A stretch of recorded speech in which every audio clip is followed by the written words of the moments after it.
할렐루야, 안녕하십니까. 연세중앙교회 장항진 목사입니다. 내가 거할 성소를 지으라 성막 강의, 오늘은 62번째 시간, 마지막 시간입니다. 윤석전 목사님의 내가 거할 성소를 지으라 라고 하는 저서를 한 줄 한 줄 빠지지 않고 하나하나 읽어가면서 거기다 보충 설명까지 해가면서 이렇게 해서 책 2권을 전부 다 읽으면서 우리가 공부를 해왔습니다. 그러다 보니까 작년 8월 9일에 시작을 해서 오늘이 8월 15일이니까 거의 1년 동안 이 공부를 하게 된 것입니다.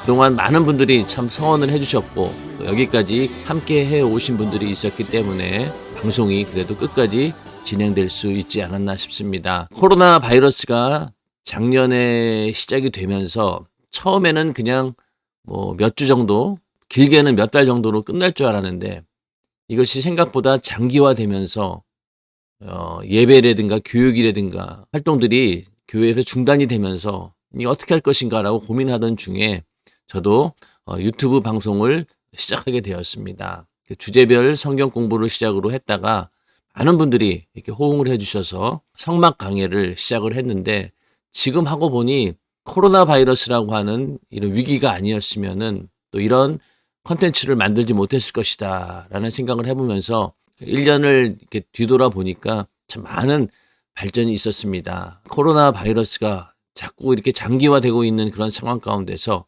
여러분들도 이런 시기를 오히려 내 영적으로 다시 회복하고 또 새로운 그런 것들을 만들어내는 그런 기회가 되기를 바라겠습니다. 오늘은 이 내가 거할 성소를 지으라 중에서 우리가 그 제사를 공부할 때 그 바로 앞에 뭐가 있었냐면은 이 성막에 대해서 간단하게 요약을 하는 그런 부분이 있었습니다. 그 부분을 우리가 나중에 성막 공부를 다 마치고 제사까지 다 마치고 그때 공부하자고 했기 때문에 오늘 그 부분하고 그리고 책의 마지막에 있는 에필로그 그 부분을 한번 읽어보면서 성막 강해를 마무리하도록 하겠습니다. 내가 거할 성소를 지으라. 성막이란 말은 히브리어로 미슈칸인데 거룩하게 구별한 장소, 하나님만이 임하시는 장소라는 뜻입니다. 하나님께서는 약 3,500년 전에 이스라엘 민족을 출애굽하게 하시고 광야에서 생활하는 이스라엘 민족에게 성막을 지으라고 하셨습니다. 하나님께서 성막을 지으라고 하신 목적은 하나님께서 선택한 민족에게 하나님을 섬기는 바른 예법을 가르쳐 주시려는 것이었으며, 또 장차 인류의 구원주 예수 그리스도가 이 땅에 오셔서 인류를 어떻게 구원하실 것인지 예표하시기 위한 것이었습니다. 성막의 기록 목적에 대해서 아주 간단하게 설명을 하고 있는데 여기 보면은 하나님을 섬기는 바른 예법 이렇게 말씀하고 있죠. 이 바른 예법이라고 하면은 이제 제사의 절차라든가 또 율법에 있는 여러 가지 조항들을 말하는데, 하나님께서 그 모세에게 시내산에서 많은 사람들이 율법만 준 것으로 생각하는데 율법과 함께 성막의 설계도를 주셨어요. 그 얘기는 결국 뭐냐면은 율법을 통해서 죄를 발견하고 그 죄를 가지고 속죄받는 그런 제사의 절차도 있고 그게 같이 어우러져야지만이 하나님을 섬기는 바른 예법이 나오는 겁니다. 그래서 항상 율법과 복음이 조화를 이루어야 된다. 그래서 하나님의 공의와 또 하나님의 은혜가 동시에 공존하는 것이 바로 이 성막 그리고 율법이다. 율법과 성막이 같이 있어야지만이 그게 조화가 됩니다. 그리고 결국은 이 성막에서 하나님께서 보여주고 싶은 궁극적인 결론은 뭐냐? 바로 예수 그리스도, 그분이 어떻게 오실 것인가, 또 우리를 어떻게 구원해 주실 것인가 라고 하는 그런 구속의 메시지가 성막 안에는 계속 들어 있습니다. 그걸 우리가 계속 살펴보았죠. 성막은 율법, 즉 하나님의 계명을 범한 사람이 하나님께서 정해 주신 희생 제물을 가지고 와서 제사 드리는 곳이었습니다. 그 제물에 자신의 죄를 전가한 후 잡아 피를 흘려 자신이 이처럼 죽을 죄인임을 고백하며 하나님께 제사를 드려 죄를 사함받는 거룩한 장소였습니다. 우리는 지금까지 성경에 기록된 대로 성막을 짓는 마음가짐, 성막의 재료, 성막뜰에서 성소와 지성소에 이르기까지 각 장소에 놓아둔 기구를 자세히 살펴보며 그 하나하나 속에 담긴 의미와 상징하는 바를 공부했습니다. 다시 한번 그 대략을 살펴보며 정리해 보겠습니다. 자, 여기서 그 성막이라고 하는 것은 제사를 드리는 곳이다. 그래서 그 제물에 자신의 죄를 전가한 후 잡아가지고 피를 흘린다. 이 부분에 대해서 많은 분들이 제사 드리는 사람이 제물만 가져오면은 제사장들이 다 알아가지고 뭐 피도 흘리고 또 각도 뜨고 그러는 줄 알았는데 그게 아니었죠. 제사를 드리는 사람이 그 짐승을 잡아가지고 피를 흘려서 그 피를 이제 제사장에게 넘겨주는 거죠. 그런 식으로 희생 제물을 이렇게 제사 드리는 사람이 잡았다라고 하는 것. 그게 일반적인 제사의 형태였습니다. 그래서 그 의미 속에는 내가 이렇게 이 제물처럼 죽어 마땅한 자다. 그런 회개하는 마음을 가지고 이 제물을 잡았다라는 부분 공부해 봤죠. 여기가 이제 그 성막이라고 하면 요 전체를 말하는 것이고요. 성소라고 하면 요걸 말하는 겁니다. 여기 회막이 쳐져 있는 요 부분. 그리고 그 안에 보면은 이제 지성소가 들어가 있죠. 그래서 성막이라고 하면은 전체를 말하고 성소 그러면은 요 안에 있는 물두멍 지나가지고 여기 떡상 있고 등대 있고 분향단 있는 요 장소 그리고 지성소가 있는 요 장소를 성소라고 얘기를 합니다. 그리고 지성소는 그 안에 있는 걸 말하고 있죠. 성막 안뜰, 성막은 가로 25m, 세로 50m, 높이 2.5m인 직사각형으로 그 넓이가 약 378평입니다. 성막 울타리 기둥은 모두 60개인데 남쪽과 북쪽 울타리에는 20개씩, 동쪽과 서쪽 울타리에는 10개씩입니다. 울타리 기둥은 모두 조각목으로 만들어 놋을 입혔고 밑받침도 놋으로 만들었습니다. 기둥의 머리 부분은 은이며 모든 기둥에는 은고리를 달아 세마포장을 치기에 적당하게 했습니다. 성막문은 동쪽에만 한 개 있는데 가늘게 꼰 하얀 배실 위에 청색, 자색, 홍색 실로 수놓은 것으로 만들었으며 폭이 10m입니다. 자, 일단 그 성막에서 길이의 단위가 이제 규빗이라고 하는 게 나오시죠. 한 규빗은 사람으로 치면은 요 팔꿈치 끝에서 요 손끝까지 요 길이를 한 규빗이라고 얘기를 합니다. 어떤 성막 책에는 뭐 25m가 아니라 좀 더 작게 나와 있는데 그거는 1규빗을 50cm가 아닌 45cm로 기준하게 되면은 이게 다릅니다. 그러나 이제 이 책에서는 1규빗을 50cm로 규정을 해놓고 거기를 이제 미터로 환산을 한 거예요. 그러다 보니 가로가 25, 세로가 50, 높이가 2.5. 그러다 보니까 이제 우리나라 우리나라 사람들이 이해하기 쉽도록 대략 한 378평 정도 된다. 그 정도 크기다. 이러면 이제 규모가 나오죠. 처음에 이제 이 성막을 전혀 모를 때는 그 사이즈가 딱 와닿지가 않는 거예요. 처음에 이 성막을 잘 모르기 전에는 그냥 그 성경에 있는 텍스트의 내용만 보고는요, 이게 그 규모라든가 크기가 감이 안 와요. 아무리 이제 뭐 규빗을 계산을 해서 이렇게 한다 하더라도 참 이게 감이 안 왔는데 이 성막을 우리나라에 보면은 그 실제 사이즈로 재현해 놓은 그런 센터가 있습니다. 거기 가보니까 딱 감이 나오는 거예요. 요 정도 크기였구나. 그래서 그때 성막을 참 이해하는데 많은 도움이 되었어요. 딱 가보니까 그 실제 사이즈로 성막을 만들어 놓은 거예요. 이게 축소판이 아니고 원래 사이즈로 있는데 가봤더니만은 이게 사이즈가 짐작이 가더라고요. 그래서 가로 25, 세로 50m의 직사각형이고 높이는 2.5m입니다.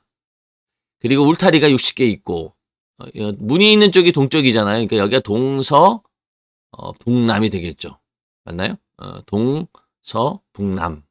그렇게 해서 남쪽과 북쪽에는 20개씩, 그리고 이쪽에는 짧은 부분이 되겠죠. 울타리가 10개씩 이렇게 있다. 그리고 전부 다 이제 울타리 기둥은 조각목, 거기다 노스를 입혔고, 기둥은 또 은으로 만들어 가지고요. 거기다 또 은고리까지 달고, 그렇게 해서 이 세마포 이 포장을 이렇게 쫙 칠 수 있도록 만든 거죠. 예. 그리고 성막문은 이 동쪽에만 하나 있다. 이것도 참 많은 얘기를 했었죠. 하얀 배실 위에다가 청색, 자색, 홍색 실로 수놓은 것으로 만들었으며 폭이 10m다. 요 이야기를 성막뜰 얘기하면서 했죠. 자, 그 다음에 이제 성막뜰에 들어서면 제일 먼저 번제단이 있습니다. 번제단은 가로와 세로가 각각 2.5m인 정사각형입니다. 번제단은 끊임없이 제사를 드리는 곳이므로 조각목을 불에 강한 노스로 싸서 만들었으며 네 모퉁이에 각각 뿔이 있습니다. 그리고 재 담는 통, 부삽, 대야, 고기 갈고리, 불을 옮기는 그릇 등을 모두 노스로 만들었습니다. 번제단은 하나님께서 친히 내려주신 불만 사용해야 했습니다. 성막 문을 열고 들어가면은 제일 먼저 만나는 기구가 바로 이 번제단이죠. 번제단은 각각 2.5m 정사각형으로 되어 있고 조각목을 노스로 싸서 만들었다. 그리고 이 네 귀퉁이에 뿔이 있고 그 외에 이제 여러 가지 번제단에 쓰여지는 기구들에 대해서도 우리가 하나하나 다 공부를 했습니다. 그리고 여기서 이 번제단에 내린 처음으로 제사를 지낼 때 하나님께서 친히 내려주신 불이 있습니다. 그 불을 계속해서 살려가지고 그 불만 사용하게 했죠. 그 불을 사용하지 않고 다른 불을 사용했다가 죽음을 당하는 그런 경우도 있었다. 그래서 번제단의 불은 반드시 하나님께서 친히 내려주신 불만 사용해야 했다라는 부분도 우리가 기억이 납니다. 그 다음에 물두멍은 번제단과 성소 사이에 두었는데 전체가 노스로 되어 있습니다. 이곳에 물을 길어다 두었는데 성소에 출입하는 제사장이나 지성소에 출입하는 대제사장이 꼭 이 물로 손발을 씻고 들어가야 했습니다. 여기 번제단 다음에 보면 여기 있죠. 물두멍. 물두멍이 있는데 여기서 이제 그 성소 안으로 들어가는 자들, 제사장들이 여기에 들어가기 위해서는 그 전에 먼저 거기서 손과 발을 깨끗이 씻고 들어간다. 그래서 물두멍은 오늘날로 치면은 이 번제단은 우리의 원죄를 해결해 주신 예수 그리스도의 십자가의 사건을 예표한다라고 하면은 이 물두멍은 매일매일 우리의 원죄는 해결되었죠. 아담이 지은 죄는 이미 죄사함 받았어요. 그러나 그 다음에 우리 안에 있는 자범죄들, 그런 죄들은 따로 회개를 해야 되잖아요. 그게 바로 이 물두멍에서 손발을 씻는 그런 의미다. 그래서 물두멍은 오늘날 우리가 회개할 때 매일매일 짓는 그런 자범죄를 회개해서 깨끗이 씻는 그런 의미가 바로 물두멍에 있다라고 말씀을 드렸고요.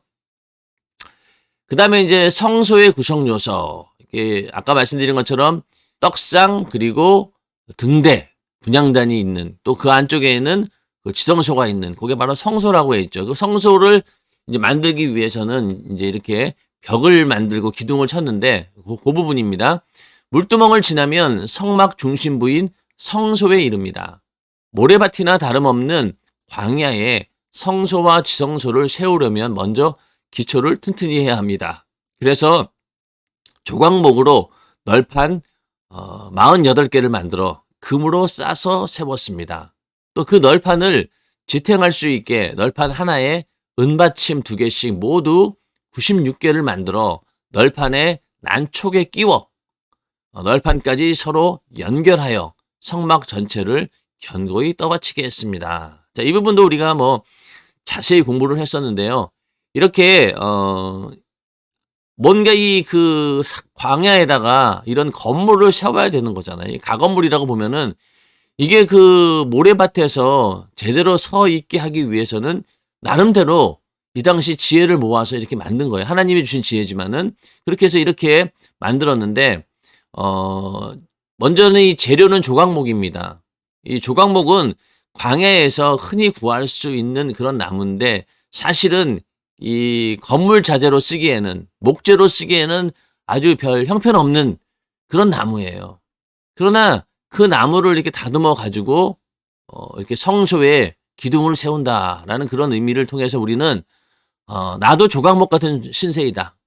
아무짝에 쓰잘데기 없는, 죄 때문에 죽어서 지옥 가야 마땅하는 그런 사람이 하나님의 은혜로, 예수 그리스도의 피의 공로로 우리가 성전에서 직분자로 세워진다라고 하는 것. 이게 참 감격스러운 일입니다.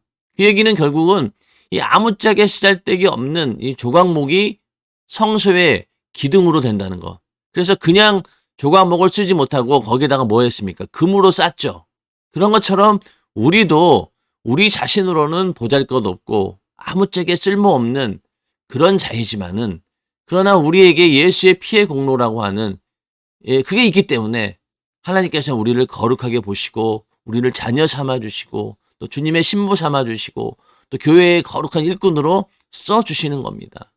우리를 보는 게 아니라 우리를 에워싸고 있는 우리 안에 있는 예수의 피의 공로를 보고 아들의 피를 보고 우리를 거룩하게 여겨주시고 사용하시는 것이죠. 그게 바로 이 조각목의 의미 가운데 그런 부분도 있었죠. 그래서 아마 이 성막 강해 중에서 가장 많이 은혜를 받은 부분이 바로 이 조각목이었습니다. 예. 그래서 그렇게 조각목을 이렇게 세워가지고 이제 좌우 양쪽에 벽을 이제 만들고 이제 이쪽에는 기둥을 세워서 여기는 따로 문이 없어요. 이 기둥 사이로 쑥 들어가면 되는 겁니다. 그렇게 해서 여기 이제 96개, 이 널판을 지탱할 수 있도록 96개의 은받침을 쫙 이렇게 만든 거예요. 총 이게 96개라는 겁니다. 그 다음에 이제 여기에 사용되는 널판이 이제 48개니까 2개씩 해가지고 96개를 만들었고, 예. 그 다음에 이제 요거를 이제 딱 지탱할 수 있도록 여기다 이제 고리를 다 만들어가지고요. 요거를 길게 쫙 끼워가지고 흔들리지 않도록 이제 만드는 그런 부분까지 우리가 자세히 공부를 해봤습니다. 자, 그 다음에 성소의 덮개죠. 성소 지붕은 4겹으로 덮었는데 첫째 덮개는 청자, 홍, 백식실로 그룹을 수놓은 세마포. 그러니까 성소 지붕은 4겹으로 되어 있어요. 하나, 둘, 셋, 4겹으로 되어 있는데 제일 첫 번째 덮개는 청색, 자색, 홍색, 백색 실로 그룹 천사들을 수놓은 세마포. 요게 맨 첫 번째 덮개가 되는 것이고, 둘째 덮개는 염소털, 셋째 덮개는 붉게 물들인 수양 가죽, 맨 위 덮개는 해달 물개 가죽으로 만들었습니다. 자, 이 성소를 덮고 있는 이 지붕 요거를 보면서 자, 점점 보면은요, 이 안에가 더 화려해요. 그러니까 요거는 이제 성소 안에서 위를 딱 보면은 굉장히 여기 이제 화려하게 보이겠죠. 그런데 그 위로 점점 갈수록 별로 이게 화려하지 않고 오히려 맨 마지막에 있는 물개 가죽을 보면은요, 바깥에서 봐가지고는요, 야, 저 성소 안에 뭐가 들었는지 별로 기대하지 않습니다. 사실은 어떻습니까? 이 안에 전부 다 금덩어리가 들어있는 거잖아요. 예? 그 분향단도 그렇고 또 옆에 있는 등대, 금등대는 완전히 순수한 금을 그대로 쳐서 만들었기 때문에 거기에 있는 금만 해도 엄청나게 비싼 거죠. 그런데 많은 사람들로 하여금 이 물개 가죽만 봐가지고는요, 이 안에 그런 금이 있다라고, 하나님을 모시는 지성소가 있다라고 저는 생각하지 않습니다. 그건 결국 뭐냐? 오늘날 우리도 예수를 통해서 하나님을 만날 수 있는데 사람들은 예수를 보고 하나님을 기대하지 않아요. 예수는 그저 목수의 아들로 태어나서 신성 모독죄로 십자가에 달려 죽은 그런 비운의 사나이? 이 정도로 세상 사람들은 알고 있더라고요. 그러니 그 예수가 하나님의 아들이고 예수를 통해서 우리가 하나님을 만난다라고 하는 것에 절대로 동의하지 않습니다. 그리고 그렇게 기대하지도 않고. 그 얘기는 결국 뭐냐? 그만큼 예수의 이 땅에 오신 모습이 초라했기 때문에 세상 사람들은 외면한다는 얘기입니다. 그런 것처럼 이 성막도 겉으로 봐가지고는요, 이 안에 그런 엄청난 하나님의 임재가 그 안에 있으리라고는 상상하지 못할 만큼 초라해 보였다는 거예요. 그러나 그 안에는 정말로 귀중한 하나님의 임재하시는 그런 지성소가 있지 않았습니까? 그런 것처럼 오늘날에도 우리 예수 믿는 사람들 하나하나를 봐서는 뭐 대단해 보이지 않아요. 평범해 보이고 오히려 세상 사람들보다 더 미련해 보이기도 합니다. 어리석어 보이기도 하죠. 그러나 그 속에 진짜가 있는데 바로 그게 예수 그리스도이십니다. 우리 안에 하나님이 함께 하시는 거잖아요. 그렇기 때문에 우리는 그만큼 큰 가치를 가진 자이다. 성소를 덮은 이 네 가지 휘장을 보면서 오늘날 우리 예수 믿는 우리들이 하나님의 은혜 가운데 어떻게 보존되고 있는지, 또 그 안에 어떠한 비밀이 감추어져 있는지, 그런 것들을 우리는 연상해 볼 수 있죠. 그 다음에 성소 입구는 기둥 5개를 세우고 바깥 휘장을 들이워 놓았습니다. 성소와 지성소를 구별하는 안휘장은 기둥 4개를 세워 걸쳐 놓았습니다. 안휘장은 청색, 자색, 홍색, 흰색, 배실이죠. 4가지 색으로 짜서 만들었고 그 위에 천사들을 수놓은 것이 바깥 휘장과 다른 점입니다. 자, 그래서 이 성소를 이제 세우는 기둥이 요 앞에 있는데 여기 5개라는 거죠. 그리고 여기는 이제 문이 따로 없고 거기다가 이제 바깥 휘장을 들여 놓았는데 바깥 휘장에 대해서는 특별하게 언급한 건 없어요. 여기다 이제 걸쳐가지고 자연스럽게 휘장을 제치고 들어가면 됩니다. 그런데 그 안에 또 휘장이 있잖아요. 성소 안에서 이 지성소를 맡고 있는 휘장이 있는데 그 휘장은 청색, 자색, 홍색, 흰색 4가지 색으로 짜서 만들었고 그 위에 천사들을 수놓아야 된다. 약간 차이가 있어요. 요 바깥 휘장하고 안 휘장하고. 예, 그렇게 해서 이 기둥을 5개를 세운다. 그 다음에 여기 이제 아까는 여기 뺑 둘러싼 것은 다 말씀을 드렸고, 그렇게 해서 이 성소가 세워지게 되는 거죠. 자, 그 다음에 성소 내부를 보면은요, 성소 안에는 떡상, 등대, 분향단이 있습니다. 떡상은 성소에 들어서면 오른편 벽 쪽에 있습니다. 떡상은 조각목에 금을 입혀 만들었고, 크기는 가로 1m, 세로 50cm, 높이 75cm 직사각형입니다. 그 위에 떡을 6개씩 2줄로 진열했습니다. 또 성소 왼편 벽 쪽에는 등대가 있습니다. 등대와 그에 딸린 부속 기구들을 정금 1달란트, 약 42kg을 쳐서 만들었습니다. 등대는 밑판과 줄기 그리고 줄기를 중심으로 좌우에 3개씩 있는 가지로 구성되어 있습니다. 자, 이 성소 내부에 들어가면은 3가지 기구가 있는데 떡상, 등대, 분향단이죠. 자, 들어가자마자 오른쪽에 떡상, 왼쪽에 등대, 그리고 정면에 분향단이 있습니다. 떡상은 뭐 요 정도 크기, 가로 1m, 세로 50cm, 높이 75, 이 직사각형으로 되어 있고 그 위에 떡을 6개씩 2줄로 진열했다. 그래서 여기에는 뭐 이스라엘의 12지파를 상징한다라고 얘기를 하고 있고요.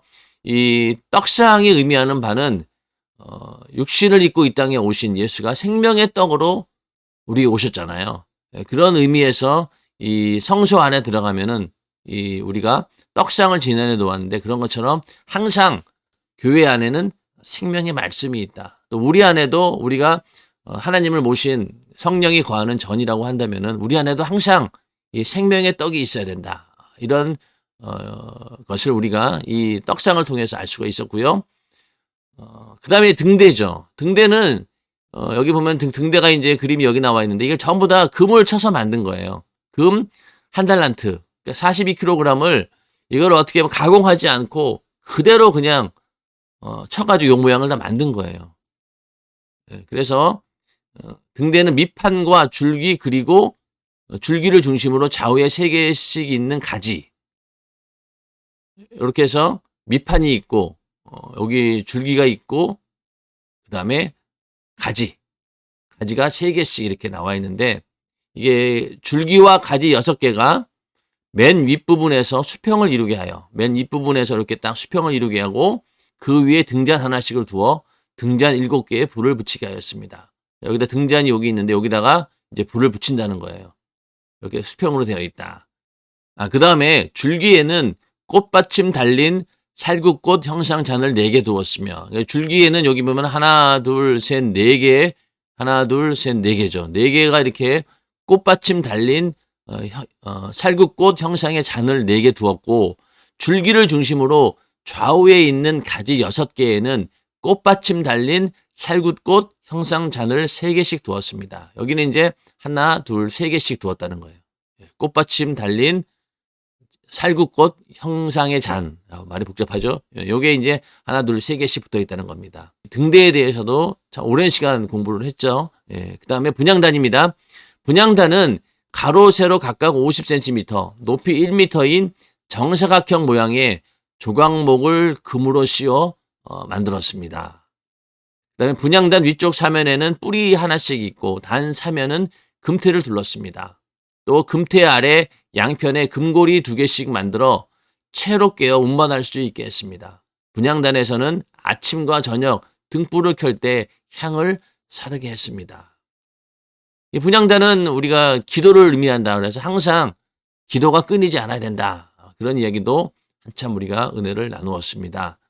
분향단, 그렇게 해서 그 떡상, 등대, 분향단 이렇게 세 기구가 성소 안에 들어가면 있습니다.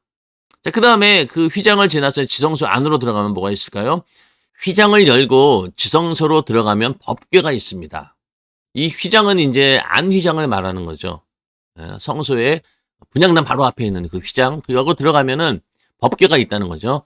법궤는 속죄소와 합쳐서 하나를 이루는데, 법궤는 마치 네모 상자와 같고, 속죄소는 법궤, 덮개에 해당합니다. 자, 그러게 여기 이제 밑에가 법궤라고 치는데 뚜껑을 만들어 놓았어요. 근데 이 뚜껑 겸 여기가 바로 속죄소가 되는 거예요. 그 법궤 안에는 이제 네모난 이게 상자가 있고 그 위, 그 상자를 덮는 덮개가 바로 여기에 이렇게 천사들의 모양이 있으면서 이게 속죄소가 되는 거예요. 그래서 법궤는 가로 125cm, 세로 75cm 크기로 조각목을 정금으로 싸서 만들었습니다. 법궤 위에는 속죄소가 있고 양편에는 그룹 둘을 금을 쳐서 만들어 그 날개로 속죄소를 덮게 했습니다. 자, 요 정도 이렇게 직사각형의 그 나무 상자가 있는데 이걸 조각목으로 만들어가지고 정금을 쌌다는 거죠. 그 다음에 그 위에다가 뚜껑을 만들고 그 뚜껑 위에 이제 그룹들, 그러니까 천사 둘을 금을 쳐서 만들었다는 거예요. 그래서 이 날개가 속죄소를 덮을 정도로 이렇게 큼지막하게 이제 만들어 놓은 것이죠. 그 다음에 법궤 속에는 십계명을 새긴 증거판이 있고 아론의 쌍난 지팡이와 만나를 담은 항아리가 그 앞에 있습니다. 하나님께서는 모세에게 성막 안 법궤에 있는 곳에서 만나 주신다고 말씀하시고 그곳에서 이스라엘 자손을 위하여 명할 모든 일을 일러주셨습니다. 자, 법궤는 모세 이후로 대대에 걸쳐 대제사장들이 짐승의 피를 들고 들어가서 하나님을 만나던 장소요. 하나님의 음성을 듣던 곳입니다. 이스라엘은 광야에서 하나님께서 임재하시는 성막을 중심으로 생활했으며 광야에서 하나님을 만나고 섬겼습니다. 성막과 함께 이스라엘이 가는 곳마다 하나님께서는 구름 기둥과 불 기둥으로 지켜주셨고 하나님의 법궤를 들고 갈 때에 요단강이 갈라졌고 여리고성이 무너졌습니다. 이스라엘 민족이 법궤를 들고 가는 곳마다 전쟁에서 승리를 쟁취하였습니다. 하나님께서 성막을 통해 이스라엘과 함께 하셨기 때문입니다. 이 법궤라고 하는 것은 이렇게 이동할 수 있는 것으로 되어 있는데 전쟁할 때도 이걸 들고 나간 거예요. 이걸 앞세워서 나가면은 무조건 이깁니다. 그래서 요단강이 갈라지고 여리고성이 무너진 이런 사건들이 법궤를 지고 나갈 때 그런 일들이 일어났죠. 그 얘기는 결국 뭐냐? 이 법궤 안에, 이 속죄소 안에 하나님께서 함께 하신다라고 하는 그런 어떤 정확한 증거가 되는 거죠. 그만큼 이 법궤는 중요합니다. 그런데 나중에 이제 이스라엘이 타락하면서 이 법궤를 적군에게 빼앗기는 좀 말도 안 되는 그런 상황이 벌어지게 되죠. 그만큼 이 이스라엘이 타락했다는 얘기입니다. 하나님께서 이스라엘과 함께 하시는 가장 중요한 증거가 바로 이 법궤가 되는 것이죠. 예. 자, 이렇게 해서 그 성막에 대해서 간단하게 한번 우리가 내용들을 살펴보았습니다. 결국 이스라엘 백성들에게 성막이라고 하는 것은 하나님께서 임재하시는 그런 장소이다. 하나님께서 함께 하신다. 내가 거할 성소를 지으라고 했으니까. 오늘날 우리들은 어떻습니까?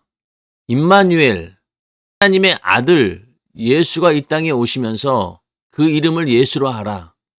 임마누엘, 하나님이 우리와 함께 하신다. 그러므로 우리 안에 예수가 있다라고 하면은요, 우리 안에 하나님의 임재가 이루어진 거죠. 하나님께서 함께 하시는 것이 이루어진 겁니다. 자, 이스라엘 백성들이 이 성막을 지어놓고, 야, 이 안에 하나님이 계시는구나라는 그것 때문에 얼마나 큰 위로를 받았고, 또 그로 인해서 이스라엘 백성들이 광야에 40년의 세월을 지낼 수 있었던 이유가 바로 하나님께서 이 성막 안에 거하셨기 때문인 것이죠. 또 그 이후에 성전들도 마찬가지고요. 그런 것처럼 그러한 모든 일들이 오늘날 우리 안에 그대로 이루어졌다라고 하는 사실이 너무너무 감사한 일입니다. 그러므로 우리 안에 예수로 하나님이 함께 하신다라고 하는 그 약속이 이루어졌다. 그래서 우리는 복받은 자들이라고 하는 것이죠. 그러니까 이 구약시대 이스라엘에 비하면요, 우리는 엄청나게 큰 복을 받은 사람들이고, 이스라엘 백성들은 감히 상상하지도 못하는 그런 은혜를 받은 자들입니다. 자, 그렇게 해서 이 성막에 대해서 간단히 살펴보았고요. 자, 여기 이제 그 성막을 전체적으로 한번 쭉 보면은요, 여기 출입문이 있고요. 이 성막을 중심으로 12지파가 다 이렇게 진을 치고 있었습니다. 그리고 번제단이 있고 물두멍이 있고, 그 다음에 여기 이제 성소라고 했죠. 성소인데 이 안에 이제 지성소까지 있습니다. 그래서 여기 딱 들어가면은 떡상이 있고 등대가 있고 분향단이 있고 그 다음에 법궤가 있고, 여긴 지성소다. 자, 여기 이제 그대로 이제 평면도입니다. 그 다음에 이제 각 기구들의 모습을 쭉 보면은요, 번제단, 물두멍, 떡상, 그 다음에 등대, 분향단, 그리고 법궤까지 이런 기구들이 있었다. 그 기구들마다 어떠한 역할을 하고 또 어떻게 하나님께서 만들려고 했는지 그걸 보면서 이런 의미가 있었구나라는 것을 우리가 하나하나 공부해 봤고요. 또 성경에 또 어떻게 기록되어 있는지, 그 성경을 어떻게 기록하고 또 해석해야 되는지 그 부분까지도 우리가 잘 살펴보았습니다. 자, 마지막으로 이제 에필로그입니다. 이제 책 마지막 부분에 있는 건데요. 한번 쭉 읽어보고 다시 한번 간단히 정리를 해보는 그런 시간을 갖도록 하겠습니다. 내가 그들 중에 거할 성소를 그들을 시켜 나를 위하여 짓되 무릇 내가 내게 보이는 대로 장막의 식양과 그 기구의 식양을 따라 지을지니라. 출애굽기 25장 8절 9절 말씀. 이는 이스라엘 백성이 출애굽하여 시내산에 이르렀을 때 하나님께서 모세를 불러 이스라엘 백성에게 하신 명령입니다. 이스라엘 백성은 이 명령대로 성막을 짓는 모든 역사를 마치고 성막을 하나님께 봉헌하였습니다. 그때부터 하나님의 영광이 성막에 충만하였으며 하나님께서는 낮에는 구름 기둥으로 밤에는 불 기둥으로 이스라엘을 인도하고 보호하셨습니다. 출애굽기 40장 34절부터 38절 말씀. 이스라엘 12지파는 성막을 중심으로 동서남북으로 나누어 진을 쳤습니다. 자, 하나님께서 알려주신 그 식양 그대로 성막을 다 지었어요. 기구들도 다 만들고 그 성막을 하나님께 봉헌합니다. 그 장면도 성경에 자세히 나와 있는데 굉장히 웅장했겠죠. 그 당시 사람들에게는 정말로 감격스러운 그런 순간이었을 것입니다. 그렇게 봉헌하자마자 그때부터 하나님께서는 낮에는 구름 기둥으로 밤에는 불 기둥으로 이스라엘을 인도하고 보호하셨다는 것이죠. 그리고 그 성막을 중심으로 이스라엘 12지파가 진을 치면서 거할 때는 거하고 이동할 때는 이동하고 이렇게 하면서 광야를 지나왔습니다. 자, 성막을 중심에 두고 동쪽에는 유다, 이사갈, 스불론, 남쪽에는 르우벤, 시므온, 갓, 서편에는 에브라임, 므낫세, 베냐민, 북쪽에는 단, 아셀, 납달리가 진을 쳤습니다. 민수기에 나오는데요. 민수기 2장 3절부터 31절 말씀입니다. 이렇듯 하나님께서 각 지파에게 성막을 중심으로 삥 둘러 진을 치라고 명하신 것은 죄를 범했을 때는 언제나 재빨리 성막에 가서 짐승을 잡아 피 흘려 제사를 드리고 하나님께 죄를 사함받아 저주를 면하고 하나님과 화목을 이루라는 뜻입니다. 자, 그러니까 이 성막을 중심으로 진을 둘러싸여 있는 것은요, 그러니까 공평하게 되어 있잖아요. 그러니까 거리가 다 거의 비슷한 거예요. 아무리 빠르다 할지라도 뭐 여기 있는 지파가 그래도 제일 빠르긴 하겠죠. 그러나 하여튼 이 성막 중심으로 모든 지파들이 죄를 범했을 때 빨리 성막에 와서 제사를 드릴 수 있도록 그렇게 성막을 만들고 그 주변으로 진을 치게 한 겁니다. 그 다음에 그리고 이스라엘 12지파가 질서정연하게 성막을 중심으로 진을 쳤다는 것은 곧 모든 것을 하나님 중심으로 했다는 뜻입니다. 오늘날 우리 개개인도 가정도 교회도 나라도 하나님을 중심으로 살아야 복을 받습니다.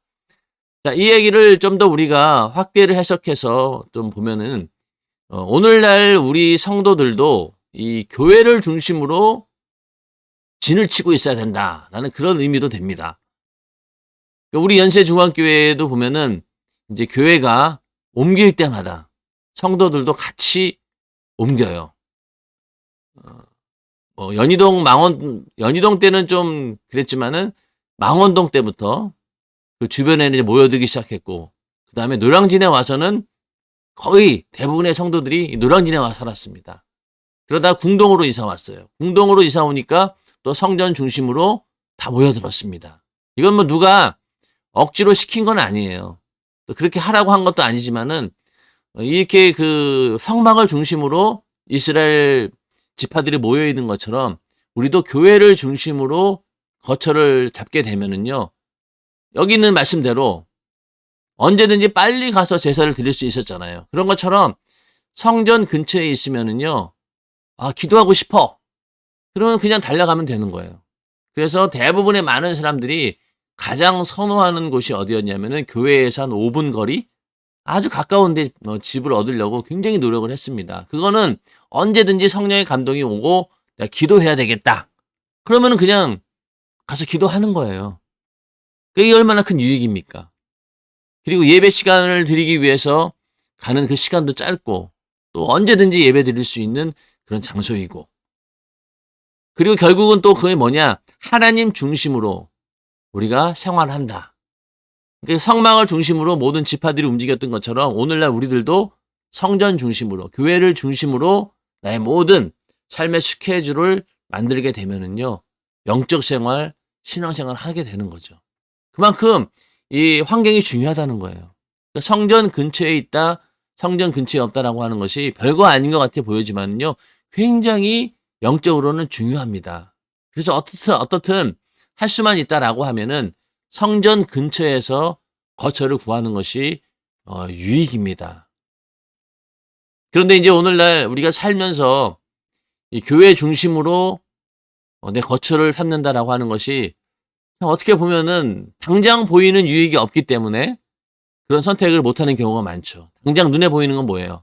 아이들에게 좋은 교육을 시킬 수 있는 곳, 또 내가 직장과의 거리라든가 이런 거를 계산하는 것이 흔한 세상의 방식인데, 우리 예수 믿는 사람들은 그게 아니라 바로 성전을 중심으로 우리의 거처를 삼는 것, 이것이 참 영적인 유익이다라는 것을 우리는 명심을 해야 됩니다. 물론 오늘날은 이 통신 수단도 발달되고 또 요즘에 또 코로나 이후로 성전에서 예배드리는 것뿐만이 아니라 가정에서도 이렇게 줌이라든가 유튜브라든가 이런 매체를 통해서 예배를 드릴 수 있는 그런 상황이 어떻게 보면 현대의 문명이 준 혜택이기도 하죠. 그런다 할지라도 아무리 온라인이 발달되고 정말로 줌 같은 데서도 거의 화질이 좋아가지고요, 거의 눈앞에서 얘기하는 것처럼 보인다 할지라도, 그러나 성전에 와서 예배 드리는 것, 이것만큼의 큰 은혜는 없습니다. 빨리 이제 이 코로나 상황도 종결이 되게 되면은 어떻든 성전으로 다시 성도들은 모이게 될 것입니다. 그건 어쩔 수가 없어요. 아무리 이 온라인 상에서 만난다 할지라도 그것이 실제 사람과 사람 사이도 그렇잖아요. 물론 이렇게 온라인 상으로 만나는 경우 더 자주 만나게 되고 친밀한 교제가 이루어질 수도 있겠지만, 그러나 얼굴을 맞대고 또 만나는 거하고는요, 또 이 느낌이 완전 다르죠. 예. 그렇기 때문에 우리 인간은 이 현실 공간을 절대로 이게 배제할 수가 없는 겁니다. 그래서 이 성막을 중심으로 이스라엘 지파들이 모였다. 그리고 그 얘기는 결국 하나님 중심으로 모든 생활을 이루어가고 있다라는 의미에서 우리가 다시 한번 성전 중심으로 또 교회의 스케줄을 중심으로 내가 내 삶의 스케줄을 짜는 것, 이런 것이 굉장히 중요하다라는 것을 우리는 이 성막을 통해서 알 수 있는 것이죠. 지금까지 우리는 성막을 공부하면서 하나님께서는 인류 구원의 역사를 오직 예수 그리스도를 통해 이루실 것을 성막으로 예표하고 계시다는 것을 배웠습니다. 성막의 문이 단 하나만 있는 것도 오직 예수 그리스도에게만 구원이 있다는 것을 알게 합니다. 성막들에 있는 번제단은 우리 인간이 죄로 말미암아 영영이 꺼지지 않는 지옥 불못에 던져지는 형벌을 받아 마땅하나 예수 그리스도께서 피 흘려 죄를 사해 주심으로 그 지옥 형벌에서 해방될 것을 알게 합니다. 물두멍은 제사장들이 수시로 물두멍에서 손을 찢듯 우리도 예수 피 공로의 의지에 죄를 씻어 성결한 삶을 살아야 한다는 것을 알게 합니다. 자, 이 모든 성막의 내용이 예수 그리스도로 집중이 됩니다. 그리고 예수 그리스도의 속죄의 은혜, 나를 위해 피 흘려 죽으시는 그 은혜, 그것이 다 집중이 되어 있는 거죠. 모든 기구들이 다 그렇습니다. 그렇게 해석할 수 있어요. 네. 자, 성막들을 지나 휘장을 열고 성소에 들어서면 금으로 만든 휘황찬란한 성소 기구들이 잘 정돈되어 있습니다. 성소에 들어서면 좌편 벽 쪽에는 등대, 우편 벽 쪽에는 떡상, 입구 맞은편에는 분향단이 놓여 있습니다. 그리고 그 분향단 뒤편으로 지성소와 성소를 가로막는 휘장이 있습니다. 등대로 불을 밝히고 떡상에 떡을 진설하고 분향단에 향을 사르는 일은 제사장이 했습니다. 하나님께서는 성소 등대를 통해서 빛이요 진리이신 예수 그리스도를, 떡상을 통해서는 생명의 양식인 하나님 말씀을, 분향단을 통해서는 기도의 삶을 알게 하셨습니다. 자, 이 당시에야 그 성소 안에 들어갈 수 있는 사람들이 제사장님만이 들어갈 수 있었죠. 아무나 못 들어갔어요. 근데 오늘날 우리는 어떻습니까? 예수를 믿고 우리는 모든 사람들이 다 하나님께 제사를 드릴 수 있는, 예배할 수 있는 그런 모든 사람들이 제사장입니다. 그러니까 우리는 언제든지 어느 누구니 성도라고 하면은 성소 안으로 들어갈 수 있는 거죠. 또 교회 안으로 들어올 수 있어요. 예수 믿는 사람들은 누구든지. 그리고 와서 뭐 합니까? 떡상, 하나님의 생명의 말씀을 듣고, 그리고 또 분향단에서 기도하고, 또 그러면서 이 등대의 빛을 통해서 항상 하나님 말씀으로 예수를 통해서 우리는 빛이요 진리 되신 예수를 만나는, 그렇게 해서 우리가 신앙생활 하는 거 아니겠습니까? 그래서 우리가 교회 생활하는 것이 이 안에 다 들어있죠. 그 가운데 중심이 분향단이라고 하는 것은요, 기도가 우리 신앙의 중심이다라는 그런 내용까지도 우리가 공부를 해봤습니다. 마지막으로 성소와 지성소를 나누는 안휘장을 지나 지성소에 들어가면은 속죄소와 법궤가 있습니다. 속죄소는 하나님께서 이스라엘 백성을 만나주시는 곳입니다. 하나님의 거룩한 영광이 임재하는 곳입니다. 속죄소 아래 법궤에는 십계명이 적힌 돌판과 아론의 쌍난 지팡이, 만나를 담은 금항아리가 들어있습니다. 지성소에서 우리는 오늘날 예수 그리스도를 통해 우리에게 주신 놀라운 하나님의 능력과 권세와 영광과 축복을 다시 한번 체험하고 확인할 수 있습니다. 그런데 성소에는 아무나 들어가서 제사를 집례할 수 없고 오직 제사장만이 하나님께 올리는 제사를 집례할 수 있었습니다. 특히 지성소에는 대제사장만이 1년에 한 번 대속죄일에 짐승의 피를 들고 가서 하나님께 드릴 제사를 집례했고 그 제사가 상달할 때만 하나님을 배울 수 있었습니다. 자, 지성소에 관한 이야기 앞서 또 쭉 말씀을 드렸고요. 오직 지성소 안에는 대제사장 1년에 한 번 이스라엘의 모든 죄를 대신해서 속하는 그런 대속죄일에 그때 들어갈 수 있었습니다. 그러나 신약 시대에는 예수 그리스도의 피로 구원받은 자라면 누구든지 거룩한 제사장이 되어 담대히 지성소에 나아가 하나님을 배울 수 있었습니다. 그러니까 성소뿐만이 아니라 지성소까지도 우리는 들어갈 수 있는 은혜를 받은 거예요. 왜냐? 예수께서 그 일을 해놓으셨기 때문에. 예수 그리스도께서 골고다 언덕에서 십자가에 못 박혀 피 흘리실 때 성소 안, 성전 안, 성소와 지성소를 가로막는 휘장이 찢어졌으니 아무라도 예수 피 공로를 붙들기만 하면 자기가 거하는 그곳을 지성소 삼아 단번에 하나님을 배울 수 있는 영광을 얻게 된 것입니다. 이렇듯 성막에 비치한 각종 기구와 그 기구를 만드는 재료들은 예수 그리스도를 통한 인류 구원과 관련해 깊은 영적인 의미를 지니고 있습니다. 자, 성소와 지성소, 그러니까 아무나 들어갈 수 없는 장소, 오직 대제사장만 1년에 한 번 들어갈 수 있는 장소. 그것도 제사가 상달되지 않으면은 그냥 죽을 수밖에 없는 그런 장소가 지성소였는데, 이제는 예수님께서 십자가에 달려 피 흘려 죽으시면서 그 당시 성전에 있던 이 휘장이 그냥 확 찢어져 버린 거예요. 그 얘기는 결국 뭐냐? 이제는 모든 구약의 제사와 이런 것들이 오직 예수로 다 이제 끝났다는 거예요. 그거는 전부 다 그림자에 불과한 것이고 모형에 불과한 것이고, 이제 진짜는 바로 예수 그리스도이시다. 예수의 피의 공로를 가지고 누구든지 성소 안으로 들어올 수 있고 지성소 안으로 들어올 수 있다라는 것을 그 예수 그리스도의 십자가의 사건, 휘장이 쫙 갈라지는 그 사건을 통해서 하나님께서 이제는 오직 예수를 통해서 하나님께 나아갈 수 있다라는 그런 새롭고 산 길을 열어주신 거죠. 자, 그 이야기가 계속 나오는데요. 에덴 동산은 인간이 하나님과 함께하는 복을 받은 공간이었습니다. 다시 말해 에덴 동산은 하나님께서 인간과 함께 하시는 거룩한 성전이라고 말할 수 있습니다. 그러나 인간이 죄를 범함으로 에덴 동산이라는 성전이 처참히 파괴되고 말았습니다.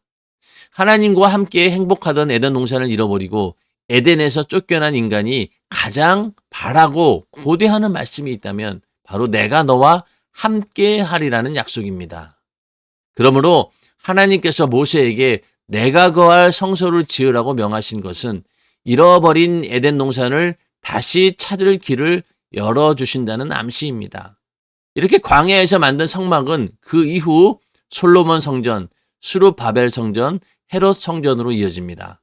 그러나 이러한 성전들이 아무리 대단해 보여도 모형이나 그림자 그리고 예표로 보여주신 것일 뿐 실상이 아니었습니다. 자, 에덴 동산을 최초의 하나님과 함께하는 거룩한 성전으로 설명할 수 있습니다. 근데 그 에덴 동산을 잃어버렸죠. 그러다가 성막을 주시면서 내가 너와 함께하리라고 했으니 이 이야기는 엄청나게 큰 의미가 있는 것이죠. 하나님께서 이제 우리와 다시 함께 하시는구나. 이제 우리는 버림받은 것이 아니구나라는 그런 희망의 메시지가 이제 시작이 된 거죠. 그 이후로 성전 시대로 이어지면서까지 하나님의 약속은 이루어지고, 결국 근데 이런 모든 것들이 모형, 그림자, 예표라는 거예요. 실상은 바로 뭐냐? 바로 예수 그리스도이십니다. 자, 그 실상은 바로 예수 그리스도이십니다. 임마누엘, 즉 하나님이 우리와 함께 계시겠다는 말씀을 예수 그리스도께서 육신을 입고 이 땅에 오심으로 이루셨습니다. 마태복음 1장 23절.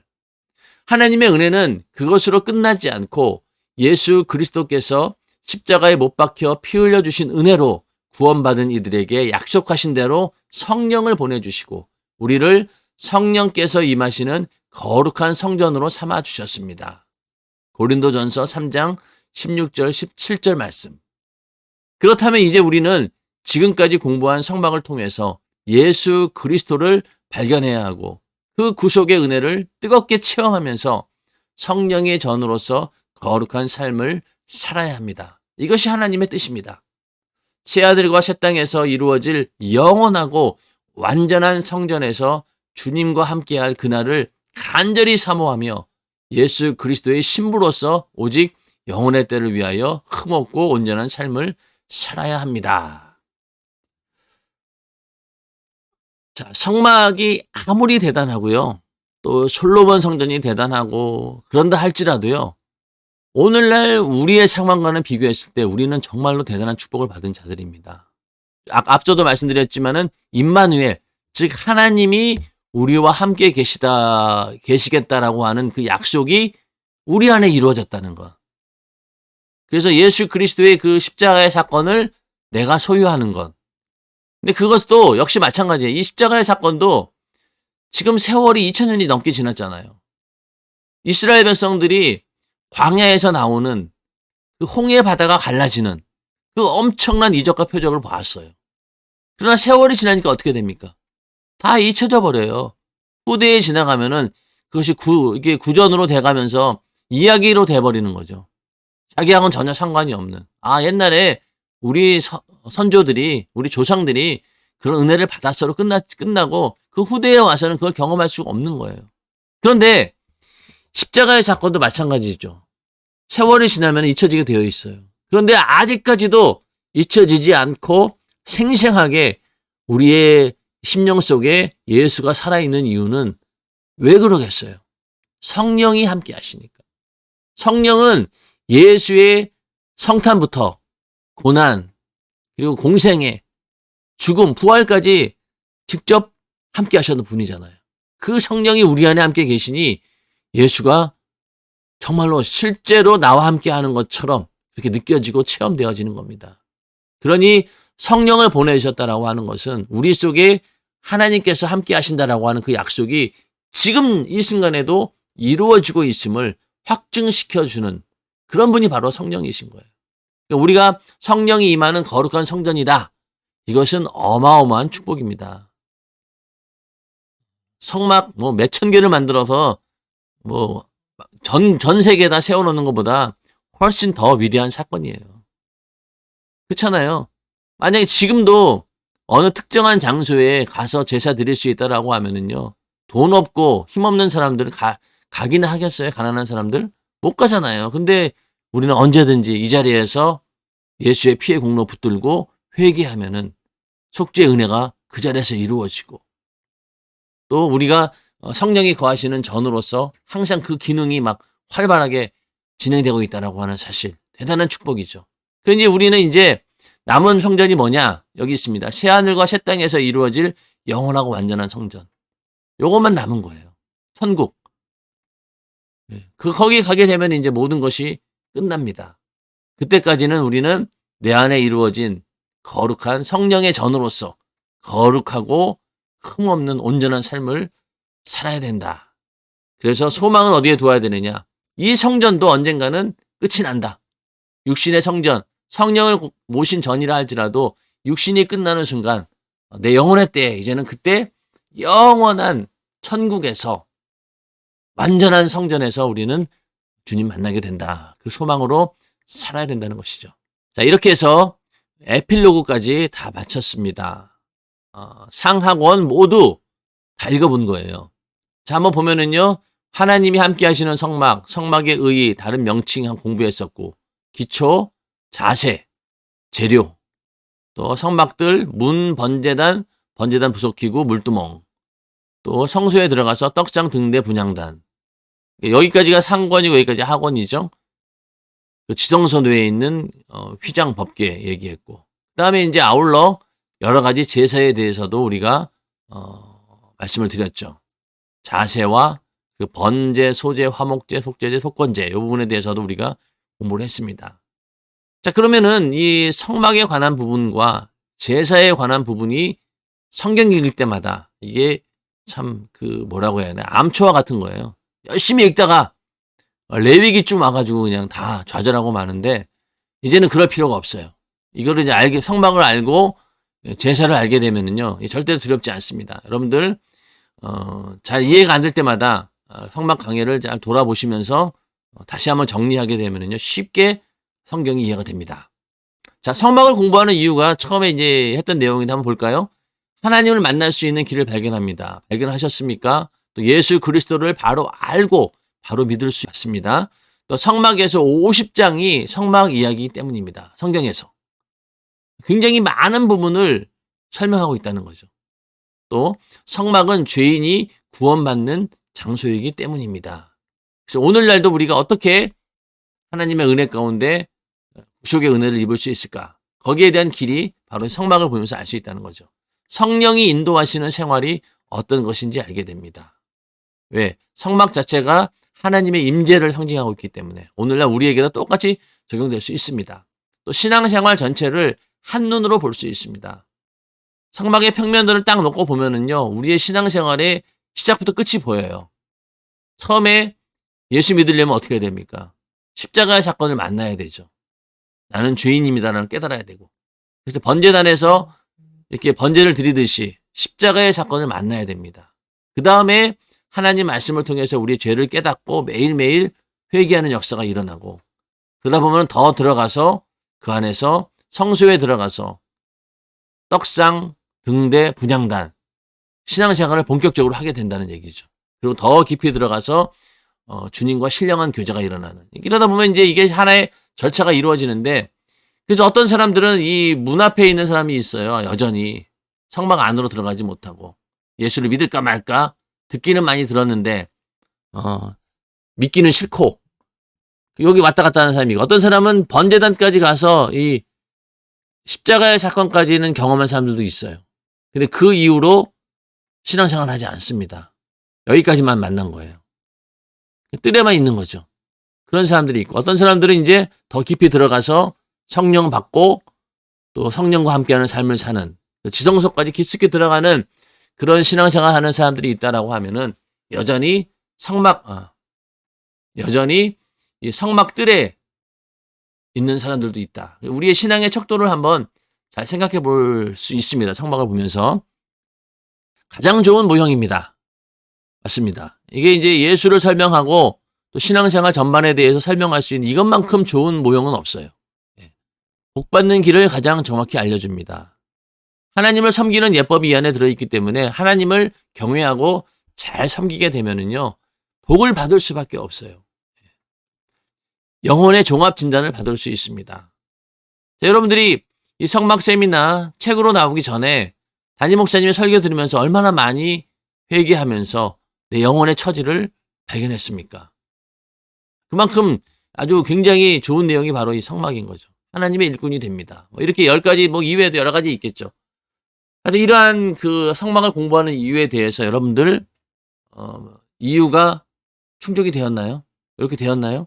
어느 정도 되었다라고 하면은 감사한 일이고요. 앞으로 여러분들이 공부한 내용을 토대로 해서 계속해서 약수터에서 물을 풀 때마다 새물이 나오는 것처럼요. 또 그 말씀을 새롭게 묵상하고 또 생각하다 보면은 또 하나님이 새로운 은혜를 주셔요.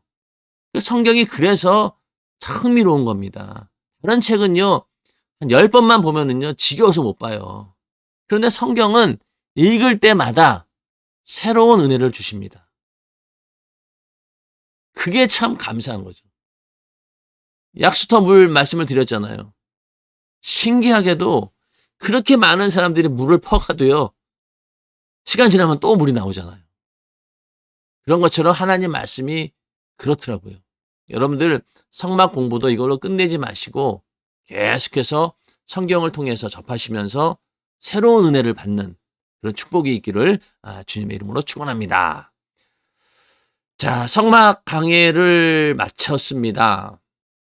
자, 성막을 우리가 보면서 그 기구가 황금으로 되어 있고 또 그 안에 이제 하나님의 은혜가 있고 또 예수를 예표하는 것이기 때문에 우리 예수 믿는 사람들로 봐서는 굉장한 것처럼 보이지만은요, 막상 자, 여기 광야에 이제 이스라엘에 있는 그 광야에다가 이렇게 성막을 만들어 놓은 그런 사진인데, 자, 딱 보세요. 이게 얼마나 초라해 보입니까?